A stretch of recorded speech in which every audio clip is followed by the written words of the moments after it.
అందరికీ నమస్కారం. వీడియో చూస్తున్న ప్రతి ఒక్కరూ కూడా నా ఈ ఛానల్‌ని సబ్స్క్రైబ్ చేసుకోమని కోరుకుంటున్నా. అలాగే లైక్ బటన్‌ని ప్రెస్ చేసి మీ అందరి సపోర్టు నాకివ్వాలని మనస్ఫూర్తిగా సవినయంగా కోరుకుంటూ, ఇక వీడియోకెళ్దామంటే ఈరోజు వీడియో చేయడానికి గల కారణం తోటా చంద్రయ్య అనే తెలుగుదేశం పార్టీ కార్యకర్తని పాత కక్షలతో ఎవరో ఎక్కడో చంపేస్తే దాన్ని తెచ్చి ఆయన్ని చంపింది వైఎస్ఆర్ కాంగ్రెస్ పార్టీ వాళ్ళే అని చెప్పి ఎల్లో మీడియా గొట్టాల్లో నానా రాద్దం చేసి వైఎస్ఆర్సీపీ పార్టీ మీద రుద్దాలని చూశారు. అప్పట్లో అయితే ఏకంగా మన చంద్రన్ తాత ఆ చంద్రయ్య గారి పాడ మోసి ఆయన కూడా నానా హంగామా సృష్టించేశాడు. ఇప్పుడు తాజాగా ఆ చచ్చిపోయిన ఆయన కొడుక్కి ప్రభుత్వ ఉద్యోగం ఇస్తా అన్నారంట. అసలు ఏమన్నా లాజిక్ ఉందా ఇందులో? ఆడేమన్నా దేశం కోసం చచ్చిపోయినాడా? దేశం కోసం ప్రాణత్యాగం చేశాడా? దేశం కోసం పోరాడా? ఆడేమన్నా యోధుడా? ఆఫ్టర్ ఆల్ తెలుగుదేశం పార్టీ కార్యకర్త. పార్టీ కార్యకర్త సస్తే పార్టీకి అండగా ఉండాలి, పార్టీ అండగా ఉండాలి కానీ ప్రభుత్వం అండగా ఉండడం ఏందో నాకు అర్థం కావట్లే. పార్టీ కోసం సస్తే పార్టీ పదవులు ఇస్తారు. ఫస్ట్ టైం ప్రభుత్వం తరపున నుండి ప్రభుత్వ ఉద్యోగం ఇస్తా అన్నారు.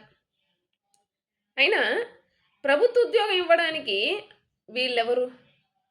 తేరగా వచ్చింది కదా అని తీసుకోవడానికి వాళ్ళెవరు?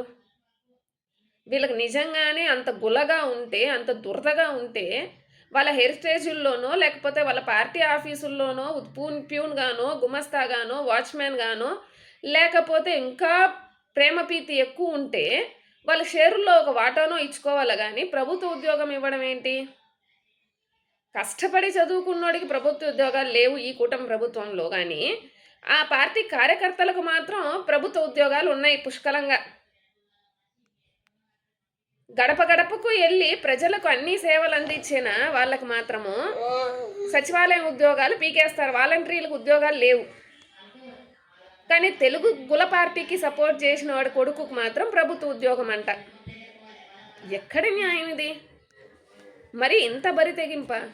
మరి అలా చచ్చిపోయిన వాళ్ళకే ఉద్యోగాలు ఇవ్వాలని మీరు డిసైడ్ అయితే తిరుమలలో మీ ప్రభుత్వ వైఫల్యం వల్ల చనిపోయిన వాళ్ళకి ప్రభుత్వ ఉద్యోగాలు ఇవ్వాలి కదా.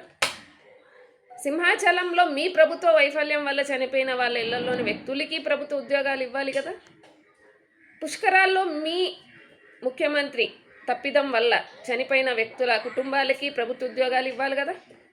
ఇవన్నీ వదిలేసి పార్టీ కోసం కష్టపడినోడికి మీ పార్టీ వ్యక్తికి సంబంధించిన కుటుంబానికి ప్రభుత్వ ఉద్యోగం ఇవ్వడే? రేపన్న రోజు ఒకటి ఉంది, మర్చిపోకండి. రేపన్న రోజు ఒకటి ఖచ్చితంగా ఉంది. ఇంతకు ఇంత పదింతలు తిప్పి జనం మీ మీద కొట్టే రోజు చాలా దగ్గరలోనే ఉంది.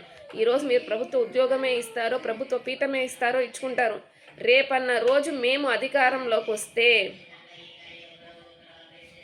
లెక్క కట్టి మరి అనా పైసాతో సహా ప్రభుత్వ ధనాన్ని నువ్వు ఎవరైతే ఉద్యోగం ఇచ్చావో వాడి దగ్గర మేము లాక్కోవడం జరుగుతుంది. ప్రభుత్వ ఖజానాకి అది జమ చేయడం జరుగుతుంది. తస్మాత్ జాగ్రత్త.